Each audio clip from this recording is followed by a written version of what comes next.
Right, welcome back. You're still watching Daybreak on this 7th day of March 2023. I want us to listen to the Deputy President on what he said about borrowing from the domestic market. Then you can dive into that.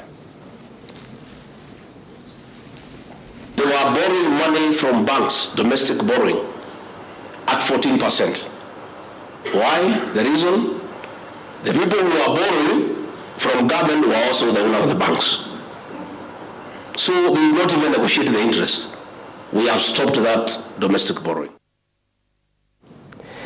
Is it even possible, Philip, to stop domestic borrowing, and whatever the reasons may be? Because at the moment you look at the split between domestic and foreign or external, it's just about 49% for domestic, 50 point something for external. What are you saying? Is it possible? Absolutely not. If you listen, I think PS Kipto, who's the PS of National Treasury, I think on Friday, talked about the net domestic financing, what he'll borrow locally, the net, on that. He pegged it at about 522 billion. Mm-hmm. They cannot not borrow locally. It's inevitable. They must borrow locally. Throw a span in the works. Come June 2024, the Eurobond, $2 billion is due. Okay? China, our debt is about 811 billion. Okay? Our exports are dwindling, meaning we don't have inflows of dollars.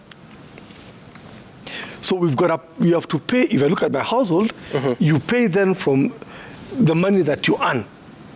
The money that we earn as a country is taxes.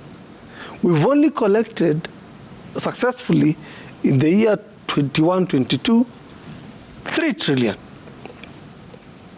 When we hit our budget. So 2 trillion, 2 trillion, but we are targeted to do 3 trillion. Yeah. But looking at numbers to December 2022, we are off budget. Mm-hmm. Yet there's a debt obligation coming in June 2024. It'd be interesting to hear what Honorable Makali in his new committee have to say, because we are going on a debt distress as a country. Iko shida manyata. Interesting. And please slow it down. I'll give you an opportunity to respond to that. But Henry, because there has been this argument, even during the campaign period, that the government was competing with the private sector in the domestic market for access to credit. Do you feel it? Is it a reality? Because yes, we know that the commercial institutions may want to loan their money to the government, which is almost guaranteed. But is it so real to the extent that it becomes very difficult for businesses to borrow? It's very hard for us to borrow from banks, especially, and I say this especially on startups and SMEs, because most of them don't have the guarantees that the banks ask for. Mm-hmm. So when we are competing with government, it means like county government have resources they can peg on the risk of their loans. So it is actually hurting the common mwananchi and the SMEs who are trying to bring more cash flow into their businesses. So we actually, what do you call it? We are cornered. So we have to depend on, and we cannot borrow internationally. At least the government has the luxury to do that. Mm-hmm. So when they bank on borrowing more from the local, it means they are actually hurting the SMEs who need to grow.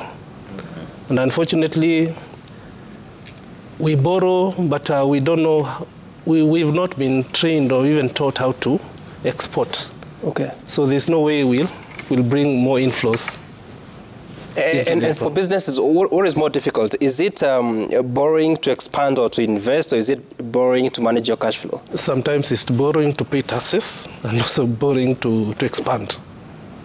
Imagine you have been given an assessment and it's time-bound. What do?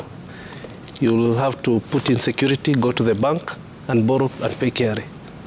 So that is what's happening huko mashinani. Yes. And what would you want to see yourself as an entrepreneur? I will ask at least government come to us, at least listen to us. Usually it is, the policies are coming from top down, but we need to tell them what is actually what we are experiencing and how they can facilitate us, because that's their obligation to facilitate businesses. Right. Yep. Okay. Let's step to